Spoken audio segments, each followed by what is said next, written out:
Blog Talk Radio. Boa noite, meus amigos. Estamos de volta. Eu queria, antes de tudo, responder aqui um e-mail que eu recebi do Davi Reis de Oliveira. É um cidadão angolano, mora em Portugal. E ele me manda aqui um artigo. Infelizmente eu não vou poder lê-lo inteiro, mas um artigo muito interessante, observando a reação aqui dos americanos nas cidades afetadas pelo tornado. Um tornado monstruoso que destruiu a cidade inteira. Até o cidadão do funcionário do correio dizendo: não sobraram nem as caixas do correio, vou entregar o correio na mão, pessoa por pessoa. E então aqui o Davi observa que a reação de cada cidadão ali é o seguinte: vou recomeçar antes que chegue ajuda, vou tentar recomeçar por mim. E daí ele diz: mudemos de continente e ponhamos idêntica a situação na Europa. A resposta, o encaixe, a predisposição típica seria essa? Com certeza que não era. Por aqui, por essas bandas, a predisposição seria, em primeiro lugar, para a reivindicação à proteção do Estado, dos organismos públicos, das organizações humanitárias internacionais, do Diabo a 4. Sabe, você tem toda a razão, Davi, muitíssimo bem observado. Aqui os americanos estão acostumados às dificuldades, à violência da natureza. Tem muitas cidades aqui que já foram derrubadas e reconstruídas várias vezes. É um povo de uma tenacidade formidável que não fica esperando ninguém vir ajudá-lo. E o pessoal europeu está cada vez mais incapaz de reagir assim. Agora, do Brasil, nem se fala, né? Ninguém pensa em fazer nada por si mesmo. Até a iniciativa pessoal considera um pouco imoral no Brasil, né? O certo é só esperar o Estado, o governo, e ninguém fazer nada por conta própria. Eu sugiro que vocês leiam este artigo, está no blog do Davi, que se chama pleitosapostilas.blogspot.com. Deem uma olhada, porque o artigo Face aos Tornados realmente está muito bem escrito e muito inteligente. Espera aí, parece que tem alguém na linha aí. Vamos lá. Quem está na linha? Maurício Andrade, de Belo Horizonte. Ô Maurício, tudo bem? Estou acabando de ver seu apelo aqui no seu site e estou impressionado. Parabéns, viu, Olavo? Você está fazendo uma coisa que não existe no Brasil. Muito obrigado. Não existe. Nós precisamos de ter forças aí conservadoras organizadas, tá? Para pelo menos colocar... Temos que acabar com o monopólio da esquerda, não pode ser só eles, né? Com certeza. Nós não queremos varrê-los do mapa, mas nós só queremos ter um lugarzinho para nós também. Vou te dar uma ajuda aí nesse apelo que você fez. Muito obrigado. Pergunta é simples, porque eu não quero tomar muito seu tempo, porque você tem muito a falar e acrescentar. Aqui há muito o que fazer. Eu acho fundamental a gente lutar para mudar a política norte-americana com relação à América Latina, que é muito responsável pelo que está acontecendo aí, desde o tempo do Jimmy Carter, né? Agora, é uma luta difícil, porque principalmente eu estou sozinho. O outro lado tem... Não está não, pode ficar tranquilo que você não está não. Agora, minha pergunta é simples, eu queria saber se isso que você está começando a fazer e está fazendo bem, tem alguma semelhança com o que de certa forma aconteceu nos Estados Unidos quando surgiu a rede Fox News. E eu fico impressionado às vezes aqui de ouvir um cara outro dia que eu comecei a assistir, o tal do Bill O'Reilly. O Bill O'Reilly é maravilhoso. Que senta o cacete na esquerda americana e, na realidade, ele não precisa fazer isso, ele só coloca o verme ao sol. Quando você coloca ao sol, o sol se carrega do resto. Matou, exatamente. Exatamente. Mas, olha, precisava ter um Bill O'Reilly na televisão brasileira, viu? Pois é, você podia fazer isso. Você tem que ou fundar a Fox ou virar o Bill O'Reilly da televisão brasileira, que precisa disso aqui. E eu só fiquei sabendo, já te conhecia antes do Manhattan, mas só fiquei sabendo do seu site e das suas coisas através do site do Reinaldo Azevedo, que realmente também é uma outra coisa muito boa que tem acontecido. É outra força positiva que tem no jornalismo brasileiro. Mas aos poucos está crescendo, porque você veja, 10 anos atrás eu estava totalmente sozinho no Brasil, agora não estou mais. Pois é. Né? E aqui também, agora estou sozinho, daqui a pouco não vou estar mais. Não está não. Parabéns. Já não estou mais. Eu quero pode continuar seu programa e vou fazer uma contribuiçãozinha aí. Quando eu passar na Virgínia, eu vou te dar um alô. Venha mesmo. Tá? Muito obrigado, Maurício. Obrigado pela força. Um abraço, até logo. Tchau. Então, agora, às vezes, o Davi observa, do americano tem muita iniciativa, tá? É muito verdade. Agora, para vocês não pensarem que tudo aqui são luzes, veja só o que aconteceu aqui.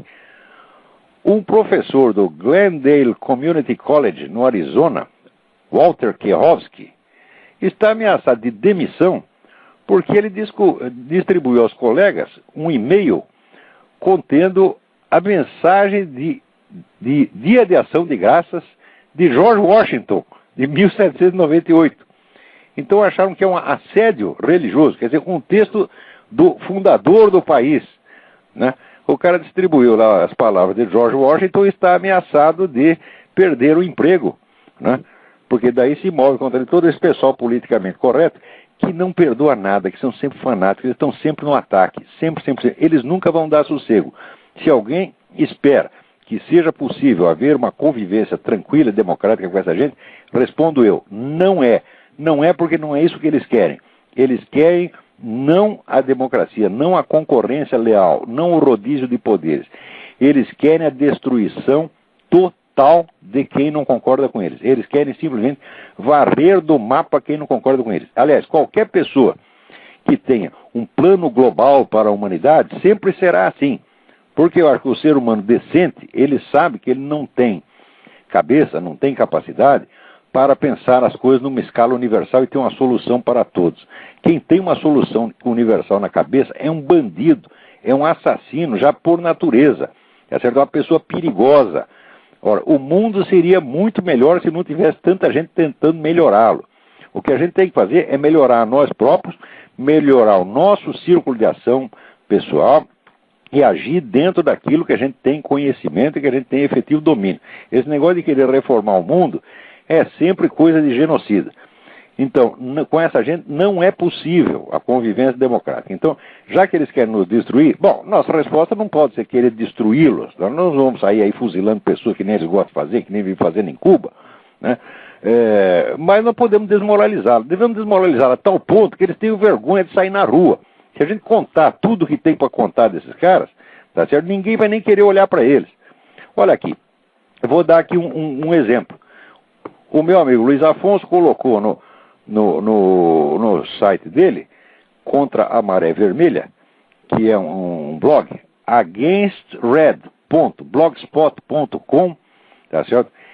Ele colocou lá um link para um vídeo que está no YouTube, em que um desertor da KGB, em 1984, explica que a ideia popular de que a KGB é um órgão de espionagem é muito errada. Ele diz que a quase totalidade das atividades da KGB é uma atividade de subversão ideológica, quer dizer, de penetração profunda nos meios de comunicação do país adversário, nos meios de comunicação, na mídia do país adversário, mídia, cinema, show business, etc., tudo, tá certo?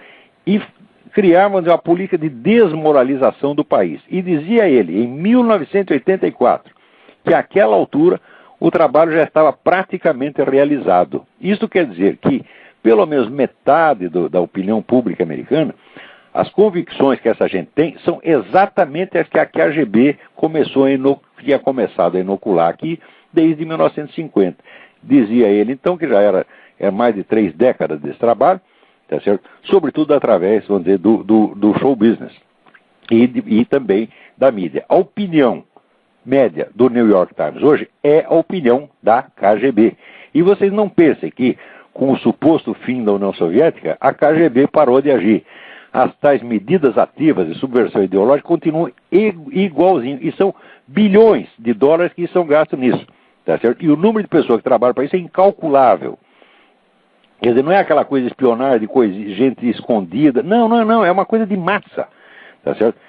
E isso quer dizer que o que as pessoas recebem hoje como opinião, vamos dizer, mainstream, como opinião dominante da mídia americana, foi criada aqui pela KGB. Quer dizer que a opinião pública americana foi passiva em relação à propaganda soviética. A propaganda soviética que é o fator ativo, tá certo? E a mentalidade norte-americana foi recipiente passivo disso. É claro que não totalmente passivo, porque tem uma boa parte de gente que reage. Mas mesmo as pessoas que reagem, elas não têm uma visão da profundidade desta ação soviética aqui, ação que continua até hoje. Na KGB não foi demitido um único office boy, tá certo? O orçamento não diminuiu em um tostão, a coisa continua agindo até hoje. sem contar a espionagem chinesa, que era até vamos dizer, o serviço secreto chinês, que era até protegido pelo Bill Clinton em troca da ajuda de campanha que ela recebeu. Então, dê uma olhada lá no againstred.blogspot.com. Se tiver dúvida, eu também coloquei um link para este vídeo na minha página no Orkut. É só entrar na minha página e procurar vídeos, você vai ver. Agora, ali eu também estou colocando os links para 2 outros vídeos importantíssimos. Um chama Pense sobre Aborto. Dê uma espiada nesse vídeo. Vamos dizer que tem todos os dados fundamentais, assim, em 10 minutos o vídeo resume tudo o que você precisa saber para entender que toda esta campanha abortista é deliberadamente mentirosa em tudo o que ela afirma, em cada detalhe, A começar pela alegação de que, vamos dizer, é preciso liberar o aborto por causa das mulheres pobres. Né? Então ali mostra assim que as mulheres pobres, que as mulheres pobres são sempre a minoria. Quem faz aborto é classe rica. Depois diz, é por causa das mulheres que tiveram problemas de saúde. Você vai ver, elas são 1%. Em suma, o que o pessoal quer é um aborto lúdico, tá certo? É um aborto à vontade, o aborto a pedido, o aborto por encomenda, o aborto a qualquer hora, a qualquer etapa da vida do bebê, pode ser 1 minuto antes do nascimento, 3 minutos, e a pessoa ainda tem dúvida de se aquilo que está lá é um ser humano. Quer dizer, não é possível, quer dizer, porque só porque abriu a barriga e o sujeito saiu, ele não era humano e se tornou humano, quer dizer, que mágica seria essa? Né? Quando espremidos por este argumento, eles respondem, não, de fato nós não sabemos onde começa a vida. Olha, onde começa a vida todo mundo sabe, a vida começa na fecundação, isso é coisa óbvia, né? Isso é um dado elementar de biologia.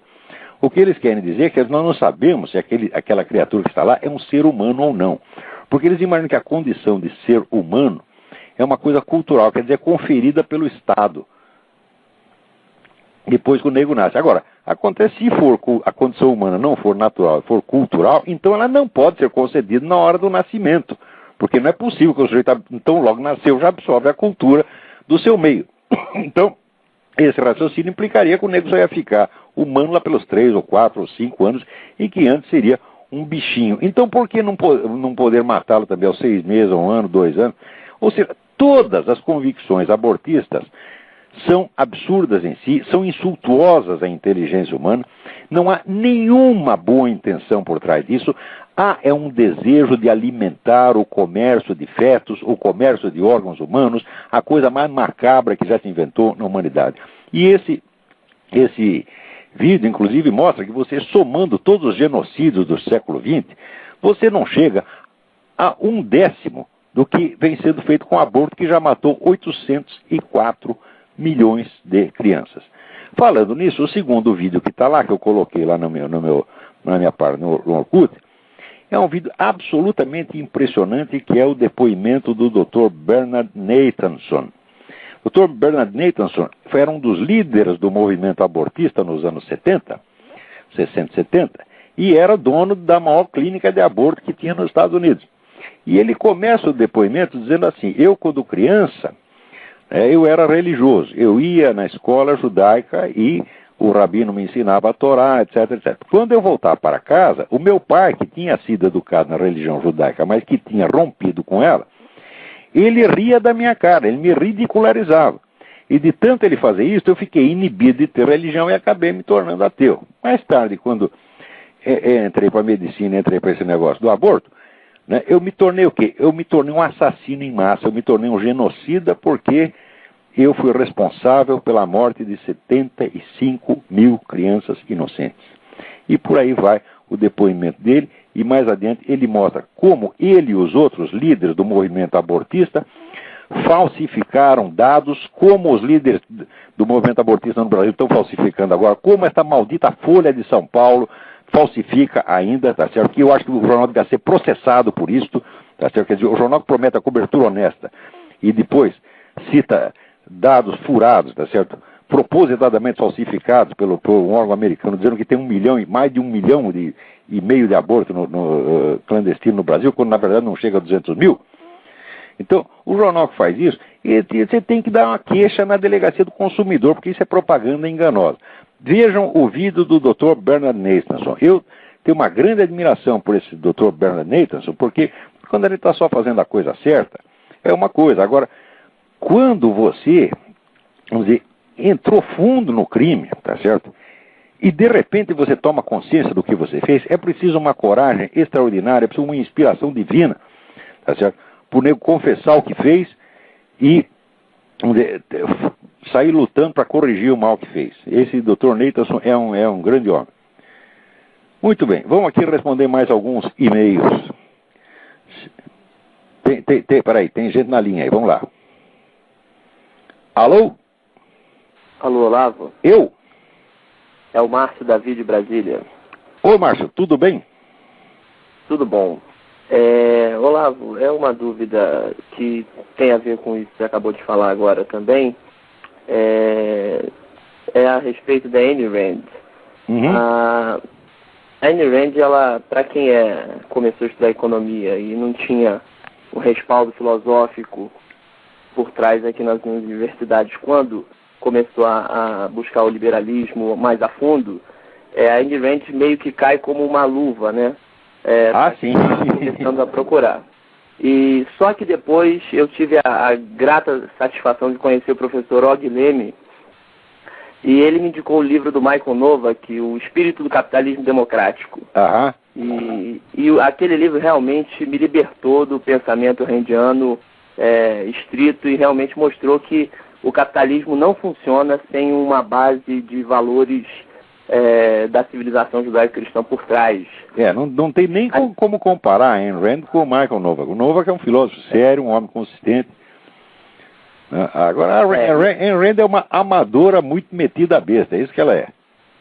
Pois é, mas aí a minha questão é a seguinte, não falta, queria que você colocasse a sua posição, não falta aqui no Brasil também uma maior divulgação desses outros filósofos e pensadores liberais conservadores, porque a minha análise do disputacho aí com o Rodrigo Constantino é basicamente porque ele começou de trás para frente com viés, entendeu? Exatamente. Ele começou de trás para frente viesado. É muito pouco conhecimento e conhecimento que já vem viciado. E com base nisso... Exatamente. O sujeito forma aquele universo de pensamentos dele, né, que é do tamanho de uma titica de galinha, e pensa que aquilo é o mundo, tá vendo? Mas ele não é, eu acho que ele não é exceção, porque eu conheço, eu fiz economia na PUC também, e a turma lá que Lamento reconhecer que você tem razão, eu sei que tem muita gente aí que entrou nessa. Que fica nessa. Então, se você pudesse, assim, eu vi que você tentou, você citou alguns no seu site, mas divulgar mais esses nomes, assim, para que a gente tenha mais alternativa de leitura nessa área aqui também. Muito bem. Agora, já que você falou na Ayn Rand, existe um ponto que é fundamental as pessoas entenderem. Quando ela propõe esta ética do egoísmo, é preciso ver que o egoísmo e altruísmo não são conceitos morais, tá certo? Nenhuma ação humana, tá certo? Ela pode ser, vamos dizer, delimitada em totalmente egoísta ou totalmente altruísta. Quer dizer, são uns conceitos puramente relativos e operacionais. Você não pode fazer uma ética baseada nisto, tá certo? Quer dizer, os conceitos filosóficos têm que ser conceitos rigorosos, vamos dizer, que delimitam a coisa perfeitamente. Agora, egoísmo e altruísmo não, egoísmo e altruísmo estão sempre misturados em toda a ação humana. Então você não pode fazer uma ética do altruísmo, tá certo? Porque um princípio ético, para ele ser um princípio, todo princípio tem um alcance universal. Então, alcance universal quer dizer que se você aplicar aquele princípio até suas últimas consequências, aquilo não levará a contradições. Uhum. Agora, no caso do altruísmo, você não pode levar o altruísmo às suas últimas consequências, porque ele se volta contra si mesmo. Uhum. Quer dizer, o sujeito que é totalmente altruísta, ele nunca cuida do seu próprio interesse, ele se destrói, então não pode mais fazer o bem. E o nego que for totalmente egoísta, ele vai ficar tão sozinho, que a vida dele vai ser um inferno. Então, é claro que são conceitos meramente relativos, são conceitos de ordem psicológica, conceitos descritivos de situações psicológicas. Para quem tem uma formação filosófica, É óbvio que o sujeito tentar montar um sistema ético com base em conceitos tão empíricos, tão vamos dizer, relativos assim, é coisa de amador. Não se faz isso, né? E até no caso do Rodrigo, o que eu estranho é o seguinte, porque como economista que estudou um pouquinho de história de pensamento, econômico, pelo menos, o próprio Adam Smith, ao mesmo tempo que escreve A Riqueza das Nações, escreve a Teoria dos Sentimentos Morais. Você tirou as palavras da minha boca. E eu acho que até hoje não tem uma tradução da Teoria dos Sentimentos Morais no Brasil. Pois é, porque é justamente mostrando isso que você está falando. Quer dizer, o que ele coloca ali é que o indivíduo, quando busca o seu interesse, ele produz o bem como resultado disso, mas ao mesmo tempo ele não pode viver só disso, e por isso ele faz o contraponto. Né? Certamente. Você veja, o Adam Smith ele representava a corrente majoritária do iluminismo inglês, que realçava a importância dos elementos morais, e até realçava que o conhecimento moral é uma coisa inata no homem, era um dom inato no homem. Ele insistia nisso, Shaftesbury insistia nisso, Francis Hutcheson insistia nisso. Agora, tem, vamos dizer, o lixo iluminístico, que é o John Locke e o Bernard Mandeville, com aquela idiotice da fábula das abelhas, né? Que é uma coisa, assim, um escrito mais popular e que pega facilmente. Aquilo foi feito para QI do Rodrigo Constantino, tá? Ele lê aquilo e fica maravilhado, né? Agora, tinha que ler o Hutcheson, tinha que ler a Teoria dos Sentimentos Morais do Adam Smith, muito bem lembrado. E só para... Você citou uns programas atrás um livro que fala da divisão do iluminismo francês e britânico. Você lembra ele ainda? É o livro da Gertrude Himmelfarb. Isso. Gertrude Himmelfarb. Himmelfarb. Ela era esposa do Irving Kristol, que foi um dos grandes teóricos do conservadorismo aqui nos Estados Unidos. Uhum. E ela escreveu uma série de livros muito, muito importantes. Agora, tem outros autores dessa área que, por exemplo, o Russell Kirk, ninguém pode deixar de ler o Russell Kirk. O Russell Kirk é um pensador sublime. Se você quer ter ideia do que é a elevação moral que está dentro da ideia da democracia capitalista, o Russell Kirk é, como pessoa e como autor, uma espécie de encarnação disso.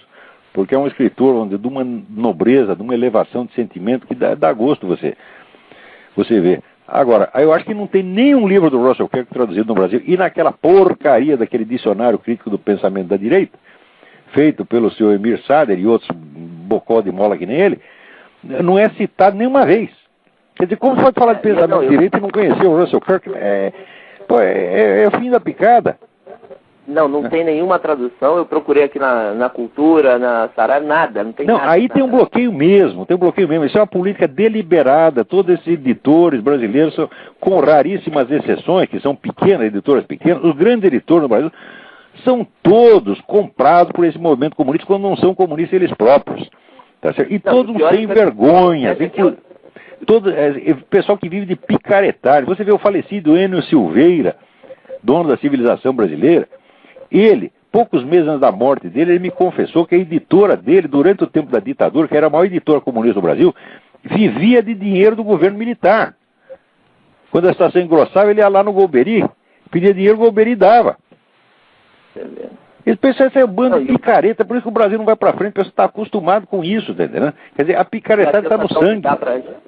A sensação que dá pra gente aqui é a seguinte, é que os livros, os poucos que chegam aqui, primeiro chega a contestação, você nem sabe o que estão contestando. É isso quando não chega a falsificação, que, como o Emir Sader fez com o livro do Alain Besançon, que ele inverteu o sentido do livro na tradução.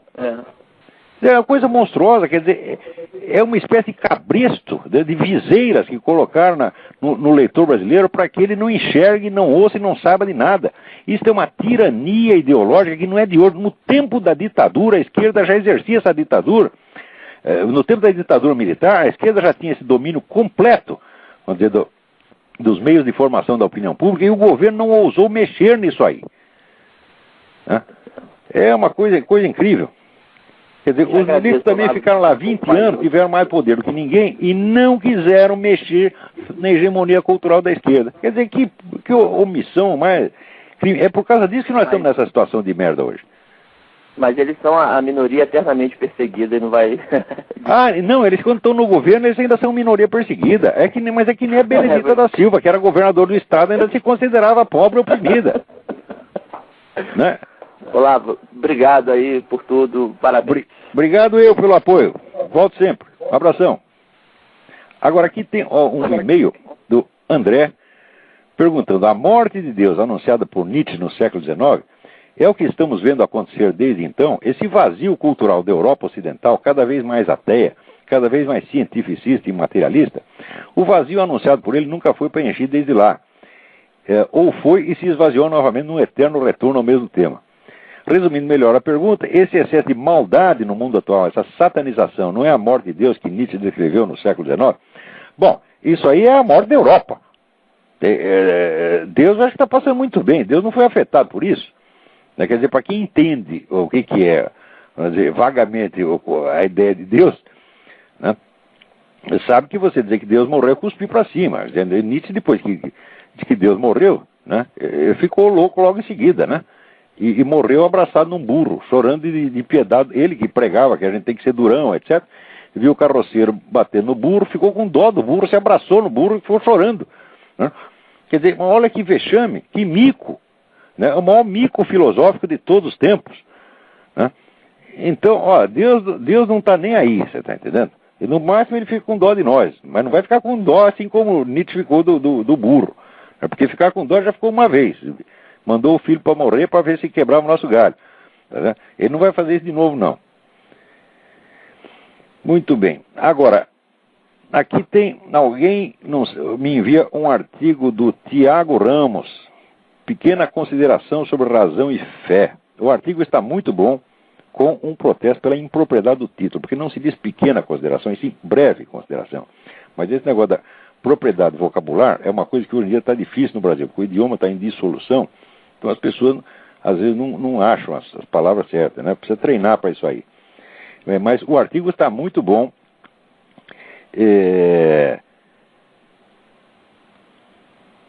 Esse é um artigo sobre a Bíblia, quer dizer, o que é exatamente a Bíblia, e ele, usando aqui ideias que ele teve do Donoso Cortés, Juan Donoso Cortés, que foi um grande escritor conservador espanhol, e do Eric Voegelin,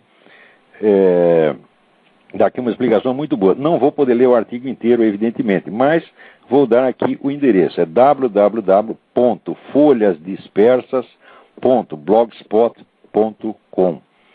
Tiago Ramos. Muito bem, Tiago. Vamos ver o que tem mais aqui.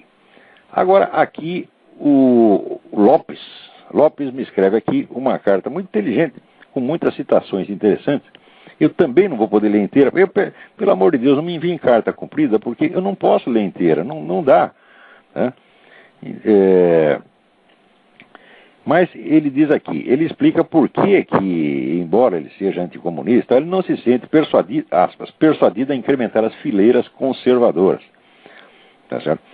Então, ele cita aqui vários trechos célebres, ele encontrou aqui no Bhagavad Gita, né, no Nietzsche, no Schopenhauer, várias citações contra a família, tá certo?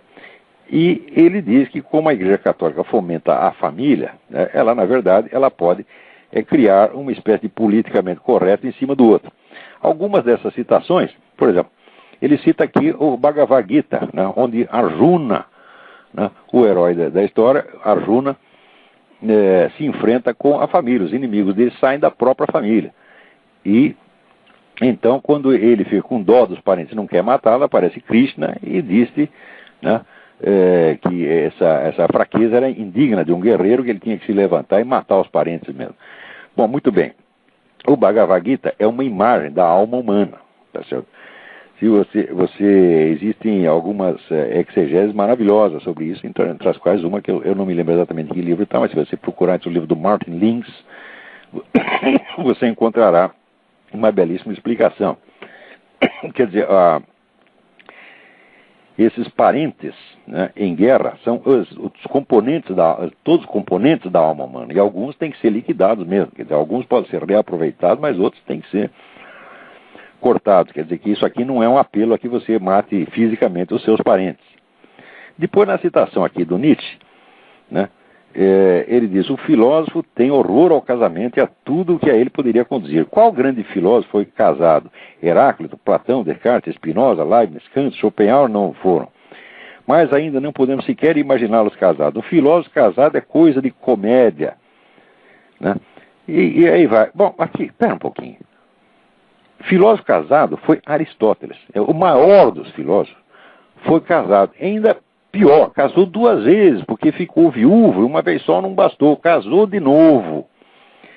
E se você vê, vamos dizer, o testamento que Aristóteles deixou, né, dividindo os seus bens entre seus parentes, seus amigos, os seus protegidos, etc, etc, você vê o profundo carinho que esse homem tinha, né, pela sua família, até pelos seus escravos, que ele tratava como amigos e a quem ele libertou, legou propriedade para eles. Então, eu digo, olha, o maior dos filósofos foi casado, e se os outros não foram, quer saber?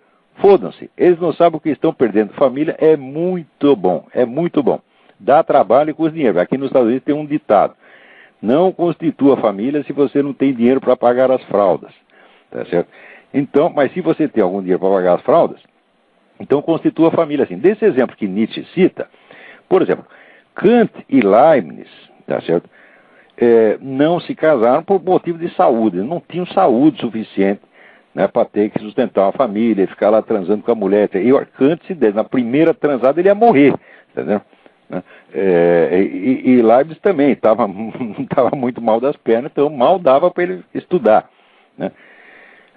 Agora, se além de todo o trabalho científico e também diplomático que Leibniz fez, ele fosse casar, ele teria morrido, né? Spinoza não casou porque Spinoza não gostava de ninguém, tá certo? E Descartes porque ele comia empregadinhas, né? E Schopenhauer também. Schopenhauer comeu quantas empregadinhas pôde e as tratou muito mal porque era um machista sem vergonha que não tinha o menor respeito pelas mulheres que o serviam. Quer dizer, e o Nietzsche, o que era? O Nietzsche era um solitário, tá certo? Que não se ele dizia o seguinte: quando se aproximar das mulheres, leve um chicote. Ele não se aproximaria delas nem com um tanque de guerra.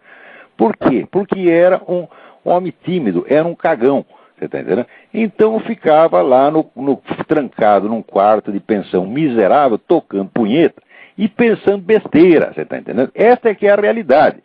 Então essas pessoas são imaturas. Tá certo? Eu, quando quero aprender filosofia, eu vou procurar um homem adulto, quer dizer, um homem adulto que nem Aristóteles, tá certo? Que sabe o que está falando, tem experiência da vida, tá entendendo? Os outros, perto de Aristóteles, são tudo crianças, tá certo? Com exceção de Platão, que foi, vamos dizer, o mestre dele, né? Existe algum motivo vago para crer que Platão era um homossexual, então não ia casar mesmo, porra, assim, né? E se casasse não ia ter família, porque ainda não existiam esses milagres da técnica que esse pessoal hoje quer fazer, né? Então, e ele cita aqui o Schopenhauer, né, dizendo que... Como é que é o negócio? Não, ele cita o Huberto Roden, que todo ter nos escraviza, somente o ser nos liberta. Então, por isso não devemos ter família. Mas você mesmo, Lopes, você responde a isso com a citação que você coloca do Schopenhauer uma linha acima. Diz que mulher e filhos não estão não se contam entre os bens que uma pessoa possui, porque ele é muito mais posse da família. Eu que tenho esse montão de filhos, eu sei, você é posse da família, você serve a eles. Agora, você tem razão quando você diz que a família limita a liberdade pessoal, tá certo? Porém, note bem, a liberdade pode ser vista em 2 planos. Isso é muito boa a sua carta, porque ela levanta um problema que é de fato importante. Quando se fala em liberdade, a palavra tem 2 sentidos. Uma coisa é a liberdade civil, quer dizer, o cidadão está livre da opressão do Estado, tá certo? Outra coisa é a liberdade pessoal, dele poder fazer o que ele dá na telha, tá certo? De ele viver conforme os seus meros impulsos, seu gosto, seus caprichos, etc, etc. Essas 2 liberdades, na verdade, são antagônicas, porque aquele que vive segundo os seus caprichos, tá certo, não alcança a maturidade e não tem força e nem inteligência para perceber quando está sendo manipulado ou oprimido pelo Estado. A massa que busca satisfação e busca prazer é a coisa mais manipulável que existe. Eu lhe sugiro um livro, de um autor que se chama E.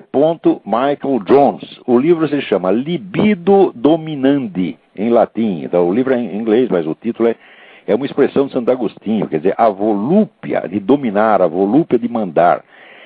E ele mostra que, vamos dizer, que o incentivo à liberdade pessoal total, sobretudo liberdade sexual, vem sempre junto com as ideologias tirânicas. As ideologias tirânicas sempre prometem aos indivíduos um certo nível de anarquia, tá certo? Uma certa liberdade pessoal, vamos dizer, sem limites, porque sabe que as pessoas vão atrás disso como criança vai atrás de um doce, então elas se deixam manipular. Para você ter a liberdade civil, a liberdade contra o Estado, você precisa restringir a sua liberdade pessoal, você precisa amadurecer, aprender a sacrificar a sua liberdade pessoal por outras pessoas que precisam de você, sobretudo mulher e filhos. Quer dizer, você sacrifica uma parcela da sua liberdade pelos mais fracos, tá certo? E este núcleo, constituído, vamos dizer, pelo sacrifício que o homem adulto faz, este é o núcleo principal de resistência ao poder tirânico que vem de cima. Quer dizer, onde as famílias são fortes, o Estado tem um limite à sua atuação. Onde as famílias se dissolvem, todo mundo vira uma massa anônima, vira todo mundo criancinha, cada um atrás dos seus prazeres, dos seus brinquedinhos, dos seus gostos, o Estado manda em todos uniformemente, porque você atomiza, você dissolve as autoridades intermediárias, a começar pela autoridade paterna, tá certo? Você dissolve as autoridades, você dissolve a escala de autoridade que existe na sociedade e só fica 2 degraus na escala, fica o de cima e o de baixo. Quer dizer, quem não está em cima está embaixo. Isso é a definição do totalitarismo. Então é claro que a família limita a liberdade pessoal, mas ela é o grande instrumento de defesa da liberdade civil. Então, vamos lá, vamos ver o que mais temos aqui. Ah, olha aqui. Alguém aqui me mandou essa notícia de que o Vaticano propõe um acordo anti-aborto. Está negociando com o governo brasileiro um acordo. Eu não sei o que o Vaticano está oferecendo em troca disso, mas nesse acordo o Brasil renunciaria a legalizar o aborto e, vamos dizer, pararia as exceções da legislação de aborto onde elas já estão. Note bem que essas exceções atualmente são que o Estado brasileiro admite o aborto em caso de estupro ou estado de risco iminente de vida para a mulher. Quer dizer, que são dois argumentos que os camaradas vivem usando a favor da descriminalização e que são perfeitamente inúteis porque são coisas que já tem. Então, a pretexto de proteger as mulheres que são estupradas ou que estão em risco, eles querem liberar o aborto para todas as outras que não estão em risco, que não foram estupradas coisíssima nenhuma, e que simplesmente querem sair dando para todo mundo, tá certo? E, vamos dizer, respaldar a sua diversão com a morte dos bebês. Quer dizer, o bebê é obrigado a morrer para a mulher poder se divertir, né? Porque ela também não quer ter barriga, ela não quer perder a linha, essa frescura toda, né? Quer dizer, por causa de um capricho, de uma frescura, tem que matar as crianças. Muito bem. Agora, acontece que se o Vaticano realmente propôs isto é um sinal, é um acontecimento de uma importância fora do comum. Porque vocês sabem que os organismos internacionais e essas grandes forças globalistas estão cercando e atacando as nações que não querem legalizar o aborto. Fizeram pressão imensa em cima do México, o México acabou cedendo, estão fazendo a pressão em cima da Polônia, querem criminalizar o governo da Polônia só porque o povo polonês é católico e o povo e o governo polonês não querem um aborto. Então, a Polônia é um centro de resistência contra esta tirania globalista que quer uniformizar as leis no mundo inteiro. Quer dizer que a legislação agora não vem mais, vamos dizer, da decisão popular, vem de uma comissão técnica em Genebra que decide, quer dizer, meia dúzia de iluminados, decide a legislação baixa, né, da ONU como se fosse uma nova revelação. Quer dizer, a ONU é o novo Olimpo, então, né, descem as divindades lá do Olimpo com as leis do fronte que você tem que obedecer. Então, a Polônia é um centro de resistência contra isso. E o Vaticano, evidentemente, é outro. Tá certo? E uma parte dos Estados Unidos também é. Quer dizer, metade dos Estados Unidos é uma resistência contra isso. E eu estou vendo que se o Papa quer fazer do Brasil um outro polo dessa resistência, isso significa nada mais, nada menos que o seguinte: a guerra começou. Começou a guerra da Igreja contra a nova ordem mundial. Porque até hoje, há quase 100 anos, a igreja só está apanhando quieta e cedendo, como cedeu tudo no Concílio Vaticano II. Se esse Papa está reagindo finalmente, olha, é uma coisa de você rezar para que Deus o proteja e o fortaleça. Então, vamos lá. Agora também na mesma notícia vem a coisa de que o Lula evitará discutir as propostas, né? Quer dizer, o Lula é verdadeiro sabonete, você não consegue segurar, ele segura e escorrega, tá certo? Né? E o Lula também, ele não sabe o que ele pensa e pior, ele não quer saber, porque se ele souber o que ele pensa, ele vai ter que dizer. Então, ele se esconde dele mesmo, né? Ele não quer saber, ele está sempre de todos os lados, né? Nem sim, nem não, muito antes pelo contrário. Ele é uma espécie de Getúlio Vargas, sem o gênio do Getúlio Vargas. Porque o Getúlio Vargas, o filósofo Ortega Gasset dizia o seguinte: esse senhor Vargas, ele faz política de esquerda com a mão direita e vice-versa. E é exatamente o que faz, né, o Lula. Só que o Getúlio Vargas sabia mais ou menos onde queria ir, e você não pode esquecer que o período Vargas foi um período de crescimento formidável. Foi o período Vargas que industrializou o Brasil, tá certo? Agora, e o Lula? O Lula só industrializou a picaretagem. Não é isso? Agora, vamos lá. Agora tem um outro negócio aqui interessante, que o deputado federal Luiz Bassuma, que é da Frente Parlamentar contra o Aborto, né, ele está realmente se opondo, vamos dizer, enfrentando bravamente a pressão majoritária do seu partido, porque eles são loucos por aborto, eles adoram esse negócio de aborto, né? Você já parou para pensar nisso? Questões, por exemplo, como aborto, movimento gay, né, feminismo, essas coisas todas. A esquerda, antigamente, a esquerda comunista ortodoxa, desprezava, porque achava que tudo isso eram preocupações burguesas. Não é isso? Às vezes chegava até a dizer que essas coisas eram postas em circulação, maldosamente, pelo imperialismo, para desviar a militância do seu verdadeiro objetivo, que era a socialização revolucionária dos meios de produção. E diziam isso. Eu ouvi quantas vezes não ouvi, né, o pessoal dizer isso. Não, esse negócio de sexo, de droga, tal, isso é tudo coisa da burguesia, né?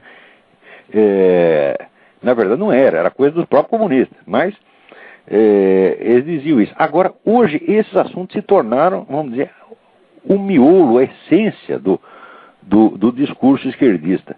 Não é uma coisa estranha. Como foi que isso aconteceu? Ora, isso aconteceu da seguinte maneira. Quer dizer, por um lado, eles desistiram da socialização dos meios de produção porque viram que isso não funciona. Quer dizer, a economia socialista, ela é inviável, a não ser que seja um socialismo meia bomba, quer dizer, que deixa metade da área para a iniciativa privada.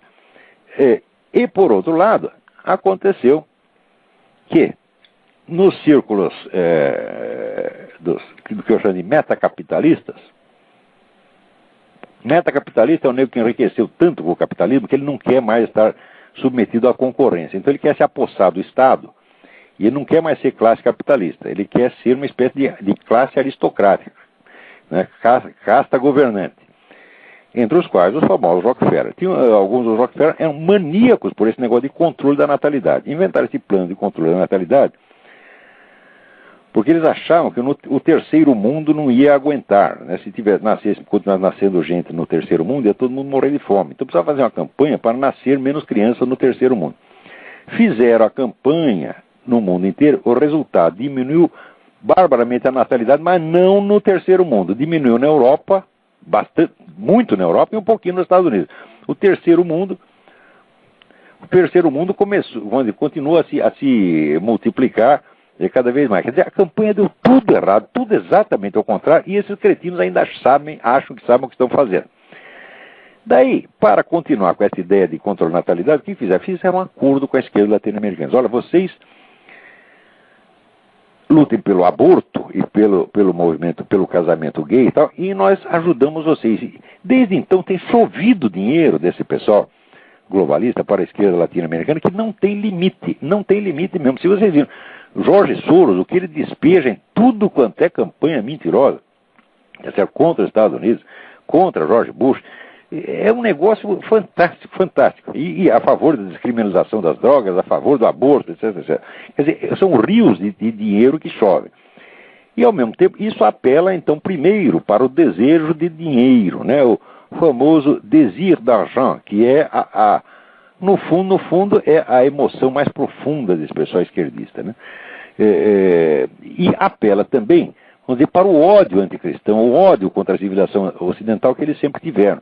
Quer dizer, eles deixam de se interessar tanto por aquela proposta econômica socialista que é idiota e dão vazão à verdadeira motivação do movimento revolucionário, motivação que é anterior, inclusive, ao marxismo, que é o ódio ao cristianismo, o ódio à civilização ocidental. Então aí juntou a fome com a vontade de comer.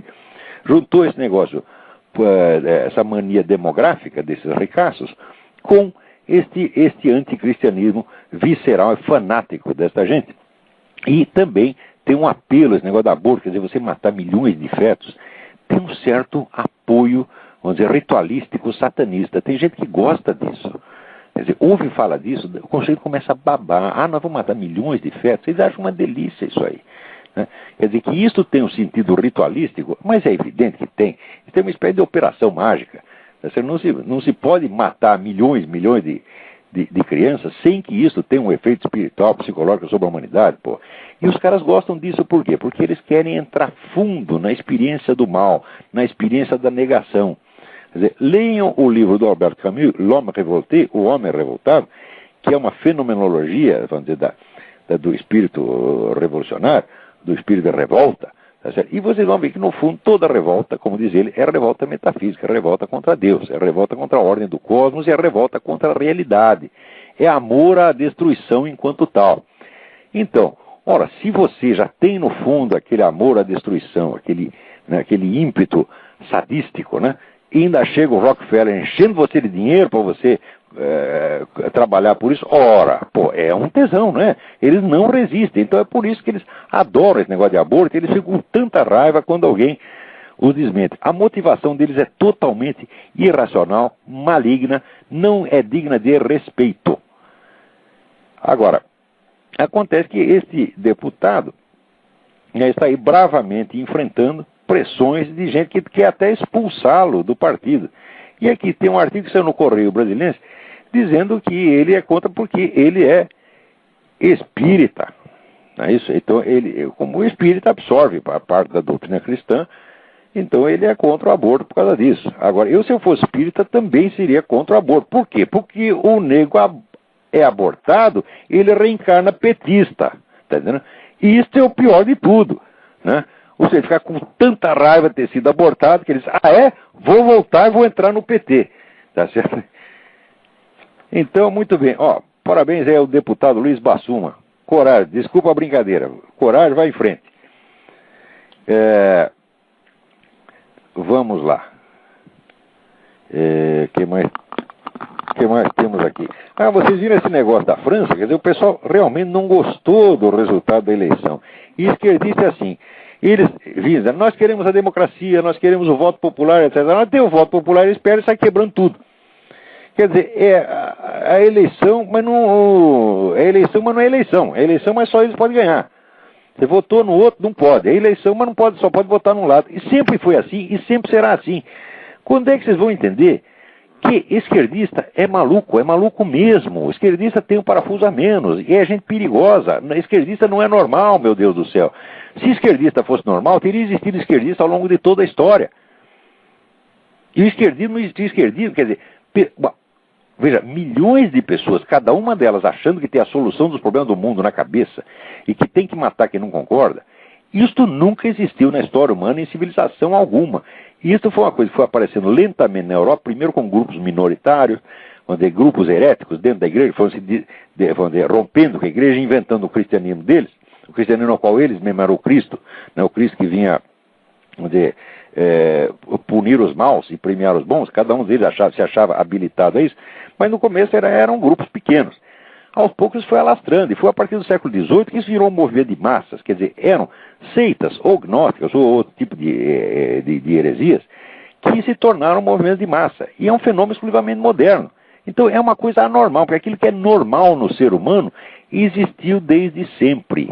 Nós somos iguais, tá certo? Aos homens de todas as épocas e de todos os lugares. Pode ser no século V a.C., no Egito, né? na Patagônia, na China, no Rock Parto, o ser humano, ele tem uma estrutura permanente que permite que nós nos reconheçamos por trás das nossas diferenças meramente culturais, históricas e epocais.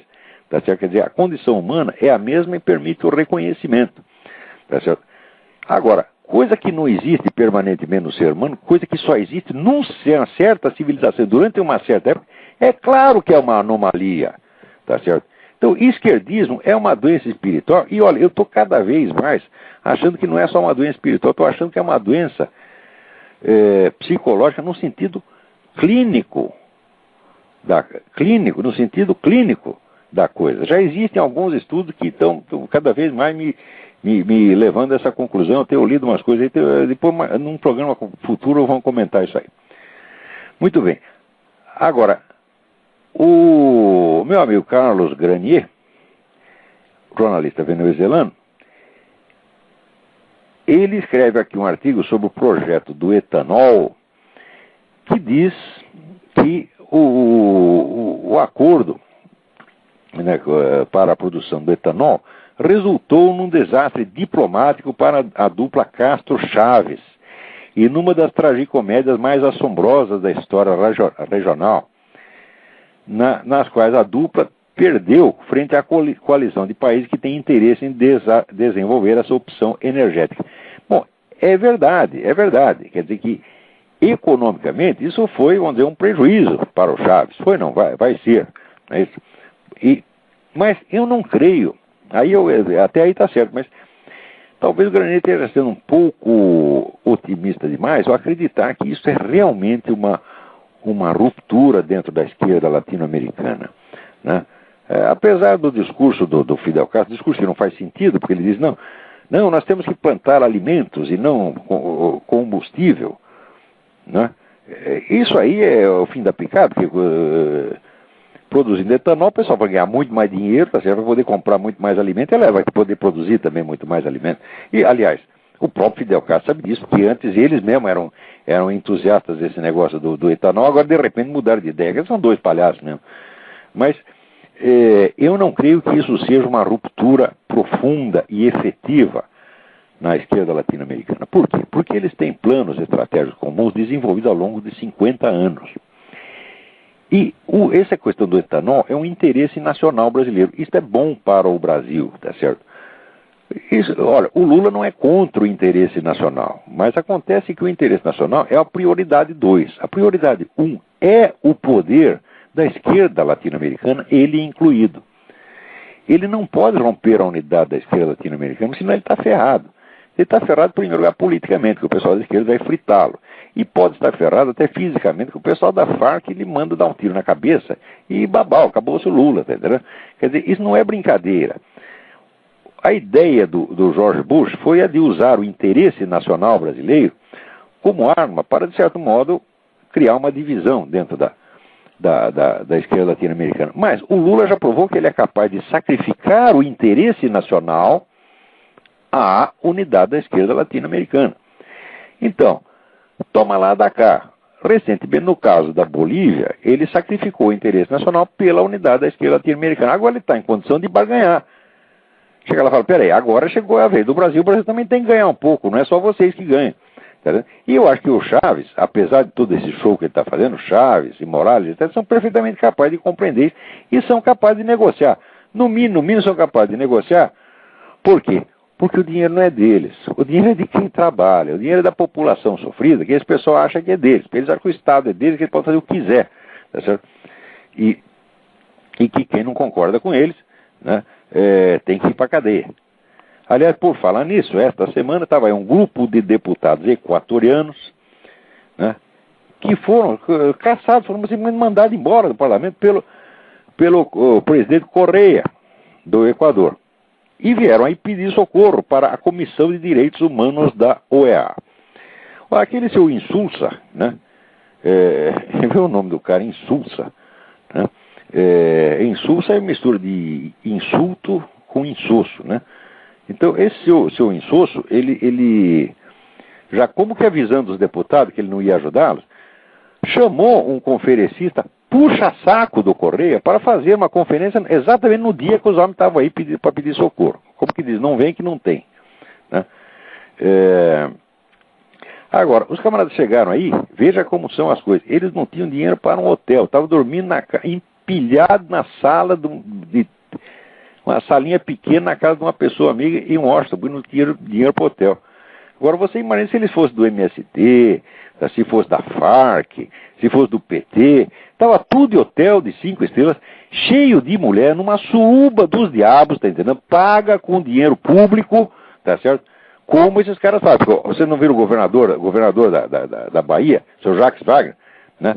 Fazendo quase, né? Chegando a uma suruba, às vias de fato, com a mulher do ministro, né, na frente de todo mundo, e aquilo numa festa que paga com dinheiro público, e ninguém mais acha nada, porque o brasileiro já está totalmente desmoralizado, pode fazer tudo, o pessoal do PT pode cuspir na cara dele, pode peidar na cara dele, pode fazer o que quiser, e eles, sim senhor, sim senhor, sim senhor, porque é uma alma cansada, né? O brasileiro já passou do ponto de se escandalizar. Quando ele se escandaliza, agora ele fica com raiva dele mesmo, em vez de ficar com esses caras. Né? Então, se fosse essa gente aí, estava tudo em hotel de 5 estrelas, tá certo? E nós estaríamos pagando, né, as putas para eles, tá certo? É duro, né? Muito bem. Esse seu Jacques Wagner, por exemplo, eu acho que tinha que ser tirado do cargo a pontapé, mas a pontapé e 10 minutos depois. Ele e esse Gilberto Gil que fica emprestando a mulher para o outro ficar se esfregando nela lá em público. Quer dizer, é corno, tá certo? É cornudo contente. Quer dizer, está mostrando aquilo e está orgulhoso, porque ele acha que ele é progressista. Isso é ser porque, né? O que antigamente era corno, agora é ser progressista, é ser um cara iluminado. Ora, porra, quer dizer, vai ser iluminado, pelo menos vai se ilumine com discrição, vai lá fazer a sua surubinha num hotel, tá entendendo? E vai fazer com o seu dinheiro, não com o nosso, porra. Né?